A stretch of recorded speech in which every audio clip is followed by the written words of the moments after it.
Hey everybody, and welcome back to another episode of Live and Lily with Angela. I'm struggling a little bit again.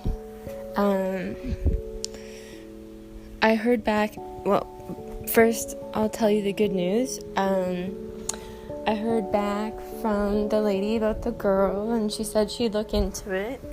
So, I'm really happy.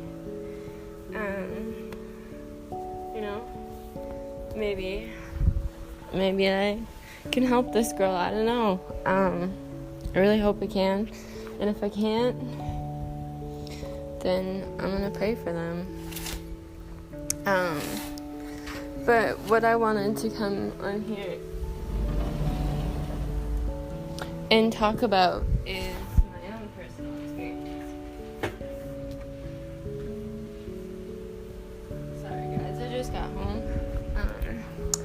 My own personal experience with almost being kidnapped. When I just actually had, this isn't a memory I talk about very often.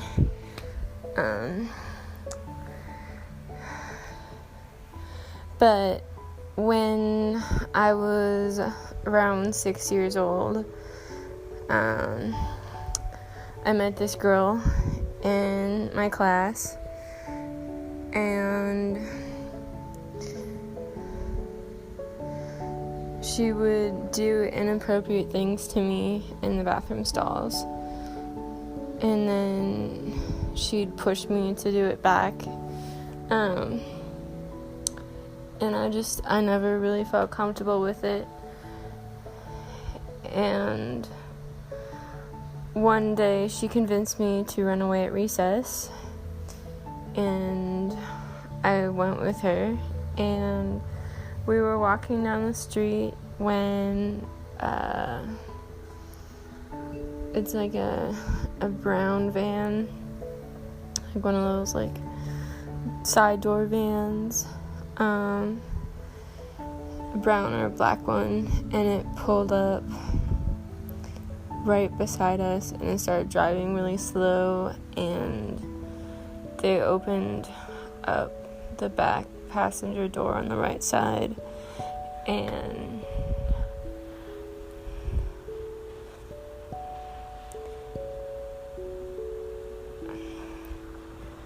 I remember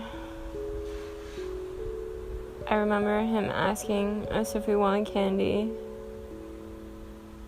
and he had like these red lollipops or something, I think.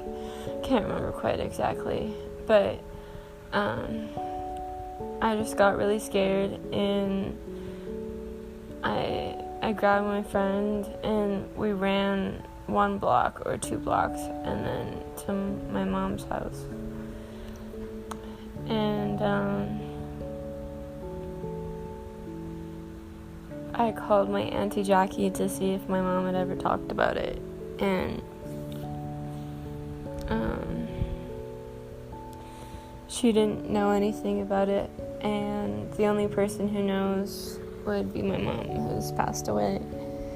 And it makes sense, everything kind of makes sense.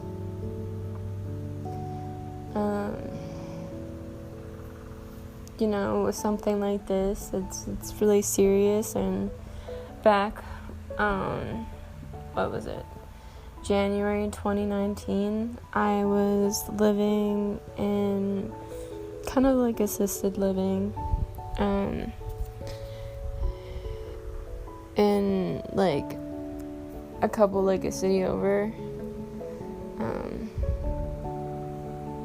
If you're from my area, like South Surrey area.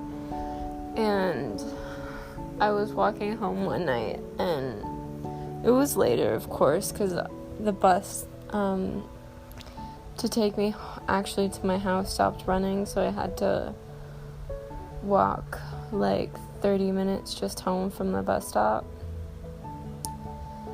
And the one night I did, there was this black truck, and he drove past me and slowly rolled down his window. And the way he started waving at me, and he gave me this creepy smile, almost like you would see out of like The Purge or something, or just really creepy. And he took a left behind me, and I ran home. He slowed down. Like, I'm talking about, he went from like whatever the speed limit there was like to a crawl, and then like was slowly rolling down the window. And then I will never forget that smile on his face. It was the scariest thing I've ever seen. And then I've had lots of it happen where I'm living now.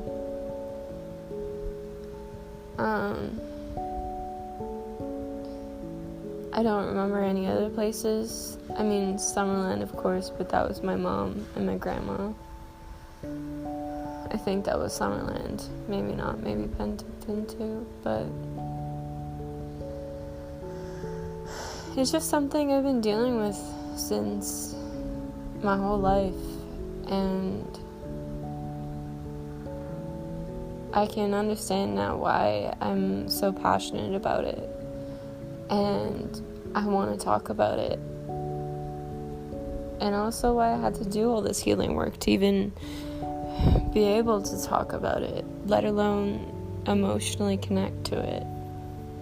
And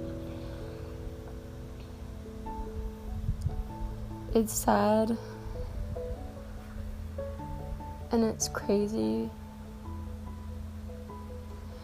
and I really want to bring it to people's attention so that we can do something about it, so that we can stand up and protect people we care about. And I need your help. I need your help by waking up to everything that's around you. I need your help by seeing how much of a problem it is. There's so many problems in this world, and I'm not asking you to choose this one, but find something in your life that you're passionate about speaking about, that a social issue or something, whether it's Black Lives Matter, Stop Asian Hate, the residential schools, anything. Those are the only things that I can, or even COVID. You know, there's so many things out there that we need people to start speaking up. And there could be even more things that we don't even know about, but there's people out there that they have a voice too, and we need everyone to speak. And it doesn't have to be on a podcast. Just even in your day-to-day life, even if you read an article and you turn to someone, or you message someone or contact someone besides yourself, and you just tell them what you've learned and how you feel about it, and that's all you have to do is just talk. Even if it's to yourself. You could write about it too. You could express it. And it's okay if you're not in a place where you feel comfortable doing that or anything either, because even though now I'm in a place where I feel strong enough to speak about it, I've been in places in my life where I wasn't ready. It's taken me a journey to be ready, to be able to stand up and talk about this. And I guess all I'm asking is to keep an open mind. And like I say, with everything I say, this is just my personal perspective, and you know, I never want anybody to feel like I'm pushing you to be something you're not, or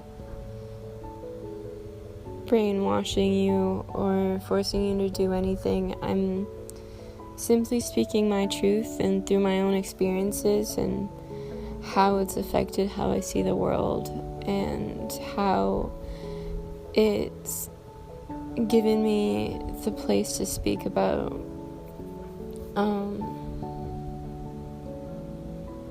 what I believe I'm here to speak about. And with that, I'm gonna let you guys go. It's 4:43. It's gonna be 4:42, 4:44 in a minute. 4:44, and it just feels better. I really needed to record this podcast. It was bubbling up inside me, and the flashback just kind of hit me earlier today, and I've just kind of been processing it, and it's been an adventure. So I'm gonna close off at 4:44 p.m. on Monday, June 14th, 2021. I love you all. Have a great day. Bye.